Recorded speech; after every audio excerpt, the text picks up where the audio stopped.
Have you ever compared yourself to another person? If you're like most people, most likely yes. And how does that make you feel? I doubt it makes you feel very good about yourself. I know, speaking from my own experience. Today's video is about comparison and why the comparison game is one that you will always lose and never win. So why play it in the first place?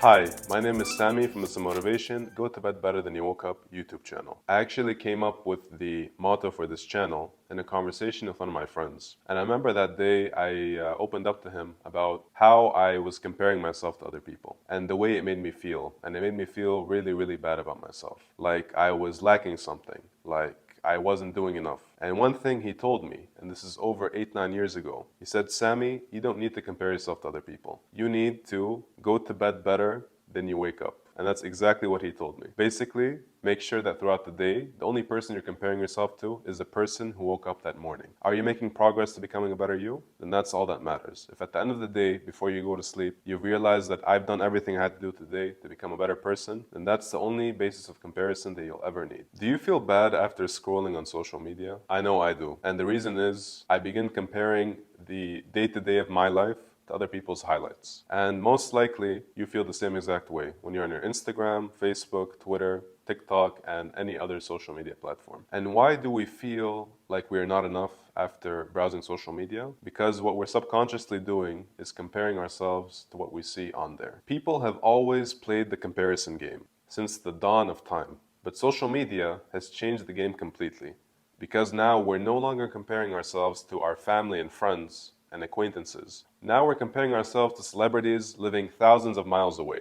Athletes, celebrities, movie stars, the average person, and your cousin John who lives in the US. All of whom have a insta-perfect lifestyle that is full of filters, where everyone is happy, everyone is fit, everyone looks like a movie star, everyone drives an expensive car, everyone is traveling to an expensive and lavish travel destination, except you, that is, or at least that's what you think when you're on social media. And when you compare your day-to-day, your everyday life, to people's highlights on social media, how can you not help but feel bad about yourself? You're no longer comparing yourself to people next door. The Joneses are no longer next door to you. The Joneses are all over the world, and you get to see them 24/7, and you compare yourself to them on your phone every single hour. And in the end of the comparison game, we all come out losers and we feel like one. Because in the end, no matter how much you try to outdo other people, you will always find someone who's taller than you, better looking than you, has more money than you, has a nicer car than you, traveling to a better destination than you, and it's just so useless to do this in the first place. It's a depressing picture, isn't it? But it doesn't have to be. And let me explain why. We are so busy trying to be like other people and live their life that we neglect living our own life and working towards the life that we desire on our terms. And all unhappiness is based on comparison, because what you're doing is essentially telling yourself the present moment and what I am and what I have right now is not enough. I'd rather be somewhere else, living a different life, having different things, and instead of feeling grateful for what you have, you actually end up feeling like your life is lacking in some way. Now, as you know, if you've been watching my other videos, I hope you have, Grant Cardone is one of my greatest inspirations, and I'm a huge fan of his work. And I'd like to actually share a video with you about what he thinks about comparison. Do not try the competition thing. It's overrated and it doesn't work, and I'm going to prove it to you right here in a second. Okay? This is a private, what's called an FBO. Everybody that flies in here owns their own aircraft. You don't want to try to be the biggest jet, okay? You don't want to try to be the most money. You don't want to try to be the best of the best. There'll always be somebody faster and stronger and richer, okay? Don't play the game. Oh, I got to be number one. What does that even mean, man? I got to be the biggest. What does that even mean? I got to have the biggest car, the biggest watch, the hottest chick. What does that mean? It's a game you cannot win at, okay? You will get your brains handed to you. I'm going to show you what I mean right here in a second. That plane right there. That's a little Learjet right there. I think it's a little Lear or Phenom. I don't have all my jets right, okay? I don't know. You can buy that plane for about 800 grand. Right next to it. Little bigger. Look what's rolling up right here, a little Challenger. We got a little Gulfstream 4 right there. That sleeps 13. Don't try to play the game. I'm the biggest.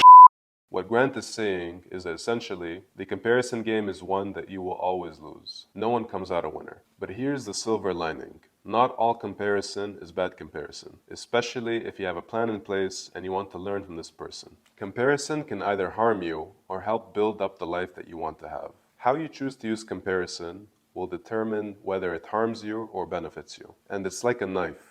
You can use a knife for something useful, like making a salad, or do something stupid, end up in jail. So it all lies in the intention behind your action. In this case, if your intention is to improve your life, learn from this person so you can also have what they have, and look at them as a mentor, or not even a mentor, but somebody that you can learn from, then that makes all the difference. What can I learn from this person? How about also going up to them and asking them, hey, you know what? I find it so inspiring that you did X, Y, Z. Can you teach me how to do that or have that as well? Never use other people as the yardstick or standard to which you measure yourself, because you'll always fall short and you'll never feel good about yourself. So if your comparison stops at just there, just comparing yourself to the other person and not taking any steps towards learning from them, building the life that you want, then it's very detrimental to your sense of self-worth. And one other thing is, everyone has their own time frame. You might not have what you want right now, but if you work hard towards it, how can you not have it in the future? And in fact, the basis of this entire channel, Go to Bed Better Than You Woke Up, is using yourself as a standard of whether you have progressed in life or not. Before you go to bed each night, ask yourself, what did I do today to improve myself? How did I become better at what I do? Did I become more knowledgeable? Did I go to the gym and become stronger? Did I improve my relationships with other people? Did I increase my finances? That should be the standard to which you hold yourself accountable, and not through social media or comparing yourself to your friends. Am I better now than when I was when I woke up? So to recap, if there are two things that you can gain from this video, they are, if comparison is the only thing that you do without wanting to learn from other people, you will feel bad about yourself. Don't let the comparison stop there. Actually ask yourself, if they have something that I want, how can I also get that? And approach that person, if it makes sense, and ask them for help and advice. And number two, the important thing here is not running in someone else's race, but running your own race, which is a marathon. The important thing here is making consistent, even if minimal progress that adds up over time and builds up your character and your confidence. Consciously make decisions throughout the day that make you better physically, spiritually, financially, and psychologically, so that when you go to bed that evening, you know deep in your heart that you carpe diemed that day. Please share your thoughts in the comments below and make sure to subscribe to this channel. One thing you should know after watching this video is that you did become a better person than the one who woke up that morning. Thank you for watching. This is Sammy signing off.